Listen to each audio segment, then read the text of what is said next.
So back when I was homeless, I would babysit my friends' kids in exchange for somewhere to stay. So I started making ads on Craigslist offering babysitting services. So I get an email from a woman named Eileen, and she says that she has an adult son who is disabled and she needs someone to come over and sit with him while she works. She said that he was in his 30s, he was permanently disabled, he couldn't walk, talk, use the bathroom, or eat on his own. So I asked her what happened to her son, and she said when he was a teenager, he fell off a horse head first and got brain damage and was paralyzed from the neck down. She said he can't talk or communicate, but sometimes he'll moan. You won't really have to do anything but sit there and just make sure the house don't burn down, because by the time I go to work in the evening, he's already going to bed. So she calls me and asks, when can you start? I said tomorrow. She said, we'll be here at 4:30, but if I have to go into work early, I'll just leave a note on the door for you showing you what I want done. Next day, I get there around 4:35 and I find a note on the door that said, hey, I had to go into work early, but Jason's inside and your money's on the table. Make yourself at home. So I crack the door open and I can see a man sitting in a wheelchair in front of a TV with his head tilted. And when I walk in, I say, Jason, and he doesn't respond. So when I get to the kitchen table, there's an envelope with my name on it. And when I open it up, there's $200 in it. So I thought, okay, she's serious about the job. This is for real. I found a long note on the refrigerator of things I needed to do.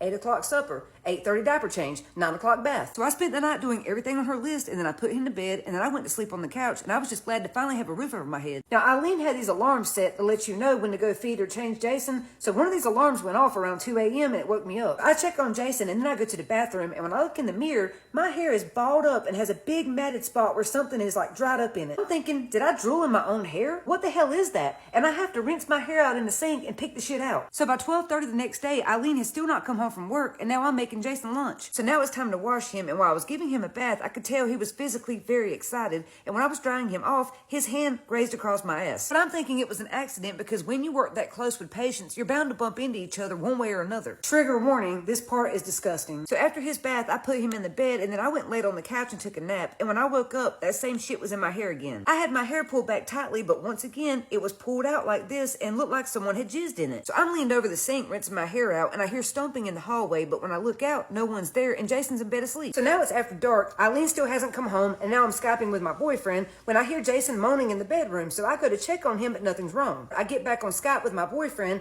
and within minutes, my boyfriend says, who's that walking behind you? Who's that man? I said, huh? Ain't no man here. Well, except for the patient, Jason, but he's paralyzed. He can't walk. So we carry on the conversation, and then my man says, who you got over there? I said, nobody's here but me and Jason. He said, you damn liar. I just saw him walk by again. He said, what's the address? I'm coming over there. I don't believe you. I said, why are you so jealous? This is why we can't build trust. But here's the address. Come on over if it'll make you feel better. So he's on the way, and I'm pissed off because he don't trust me. So I get up, put the computer down, and I go into Jason's room to check on him. Here's where shit gets weird. When I open Jason's bedroom door, I see his eyes are wide open, but when I get close to him, he closes his eyes like he's pretending to sleep. Well, he's flushed, face red, breathing heavy, and pouring sweat like he's been jogging around the house. And I'm like, why is he sweating like that if he can't move? So I roll him over, and I'm fluffing the pillows and blankets behind his body, and when I get to his feet, my finger accidentally grazes the bottom of his foot, and it twitched. Eileen told me that he was paralyzed from the waist down and could not move a muscle, so now I'm wondering, how the fuck is his feet twitching? So I lock myself in the bathroom, and then I see those lights under the door again, and when I look under the door, he's walking. And that's when it finally hits me. I've been staying with a predator who's faking a disability and gets off on strangers wiping his butt. A grown man who is pretending to be disabled, having total strangers wash him, change him, dress him, and feed him. I realize Eileen doesn't even exist. He was the one who was emailing me to begin with to lure me here, and he's been jizzing in my hair. So while I'm in the bathroom, I hear Jason moaning like he needs me, so I yell, be there in a minute, but I'm actually climbing out the bathroom window because